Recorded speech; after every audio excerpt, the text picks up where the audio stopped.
ज्यांनी आपल्या जिल्ह्याचं केंद्राचं तालुक्याचं नाव घोषित केलं असे digital sir Praveen Yadav sir, सन्माननीय पत्रे सर, सन्माननीय शिरा मॅडम, सन्माननीय केतला मॅडम आणि उपस्थित नाही परंतु आहेत असे होळी सर, परशुरामकर सर आणि तुम्ही माझे सर्व विद्यार्थी मित्रांनो, अतिशय उत्स्फूर्तपणे तुम्ही माझं हे पहिल्या दिनाचं आगमनाप्रित्याचं स्वागत केलं. मी खूप खूप तुम्हाला शुभेच्छा देतोय.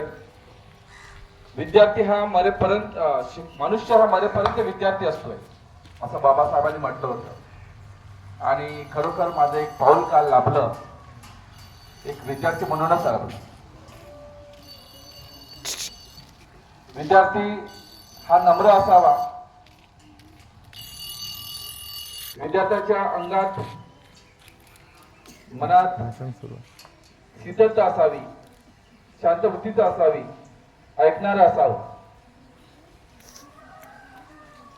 जर तुम्ही गुरुच्या आज्ञेप्रमाणे पुढे गेलात तर नक्कीच तुम्ही जीवनामध्ये यशस्वी व्हाल. गुरु गुरु दोन शब्दाचा तुम्हाला अर्थ सांगतोय, बोलू नका मित्रांनो. गु आणि रु. गु म्हणजे गुहा. गुहा माहित आहे ना? गुणगुण बघितली गुहा? कशाची गुहा असते? प्राण्यांची गुहा असते. मग त्या गुहेमध्ये वाघ असतात, सिंह असतात, लांडगे, कोल्हे इतर आणखी खूप खतरनाक प्राणी असतात. आणि त्या गुहेमध्ये काय असतो? संपूर्ण अंधार असतो. काय असतो? अंधार. आणि रु म्हणजे प्रकाश. रु म्हणजे आता आपण कुठे बसलेलो आहोत? प्रकाश. मग गुरुचा अर्थ काय होईल? अंधारातून प्रकाशाकडे नेणारा म्हणजेच तो गुरु. आता अंधार काय आहे तुमच्यासाठी? तुम्हाला आम्ही काय देतो? ज्ञान देतो. काय देतो? ज्ञान. आणि तुम्ही अर्जन करता. म्हणजेच गुरुच्या मार्गदर्शनातून तुम्ही अंधारातून आपली वाट शोधता आणि आपली प्रगती करता. आणि म्हणून आजच्या या शुभ दिनी, अतिशय आजचा शुभ दिवस आहे, जे राष्ट्रगान लिहिलं, ज्या वीर पुत्रांनी, या भारत देशातील वीर क्रांतिकारकांनी, वीर महान विभूतींनी आम्हाला स्वातंत्र्य दिलं, असं फुकटच मिळालं का? नाही. आपल्या प्राणाची आहुती दिली, बली दिली, अहोरात्र कष्ट केले. आपण काय करतो? अहोरात्र अभ्यास करताय का तुम्ही? बाबासाहेब आंबेडकर यांनी वर्गाच्या बाहेर राहून जगाला प्रकाश दिला, जगाला दिशा दिली. आणि म्हणून तो त्यांचा आज विद्यार्थी दिवस काल आपण साजरा केला. आणि म्हणून तुम्हाला एक सूचना आहे, विद्यार्थी हा विद्यार्थ्याप्रमाणे असायला हवा. प्रत्येक गुरुचा शब्द ऐकायला हवा. गुरुचा शब्द म्हणजे एक वचन असतो. वचन मध्येच तुमचा तो मूल मंत्र असतो. मूल मंत्र मध्येच तुमच्या जीवनाचा आधार असतो. गुरुजीच्या रागवणातून प्रेम आहे. गुरुजीच्या रागवणातून तुम्हाला मूल मंत्र आहे. गुरुजीच्या रागवणातूनच तुम्हाला दिशा आहे. जो गुरुजी रागवत नाही तुम्हाला तो दिशा देत नाही. आणि म्हणून प्रत्येक गुरुजींचं, मी माझंच म्हणत नाही, प्रत्येक गुरुजी तुम्ही ऐकलंच पाहिजे. प्रत्येक गुरुजीची शिवा खालीच पाहिजे. पण शिवा खाली याच्यात आपण चुकायचं का? नाही. चुकी करायची नाही. आणि जीवनामध्ये यशस्वी होण्यासाठी तुम्हाला हार्डवर्क करावं लागेल. आता तुमचं हार्डवर्क काय आहे? केवळ वाचन वाचन वाचन, अभ्यास अभ्यास अभ्यास, शिस्त शिस्त शिस्त. शिस्त आणि अभ्यास या दोन गोष्टीचं तुम्ही पालन केलेच पाहिजे. शाळेत वेळेवर यायचं, उगाच बाहेर जायचं नाही.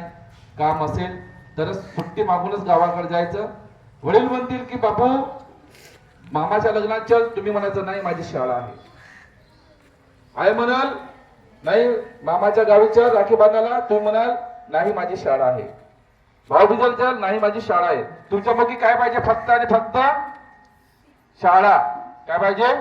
शाळा. याच्यानंतर आपण तुमच्या सर्वांसोबत हसत खेळत आपली आनंददायी शाळा आहेच, आणखी आनंददायी शाळा करू, साजरी करू. मी मगाशी थोडा बघत होतो, काही विद्यार्थी अतिशय सुंदर होते. काही विद्यार्थी थोडीशी शिस्तीचे पालन करत नव्हते. देशाचे सैनिक आपल्या रक्षणार्थ थंडीत, उन्हात, पावसात भिजत आपलं रक्षण करतात 24 तास. आणि आपण 10 मिनिटं उभे राहू शकत का? 10 मिनिटं उभे राहू शकतो की नाही?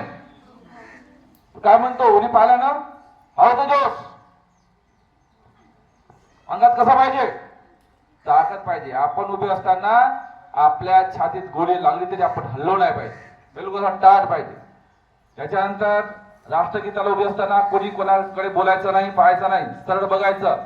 मागच्या विद्यार्थ्यांनी समोरच्या डोक्याकडे बघायचं फक्त,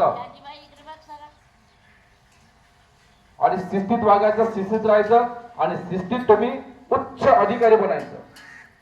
काय बनायचं? उच्च अधिकारी. आता ध्येय ठेवायचं, ज्याला उच्च अधिकारी बनायचं आहे, ज्याला जीवनात खूप मोठं व्हायचं आहे, ते शिस्तीचे पालन करणार. ओके, ठीक आहे. तुम्ही माझा सन्मान केला, माझे गुरुजन माझा सन्मान केला, त्याबद्दल मी सर्वांचं अभिनंदन व्यक्त करतोय. आणि असाच तुमच्या सोबत उर्वरित जे आमचे पुढे दिवस आहेत हसतकडे शिकूया, आणि सर्वांचा तुम्ही आदर करणार आहात अशी सदिच्छा व्यक्त करतोय. धन्यवाद.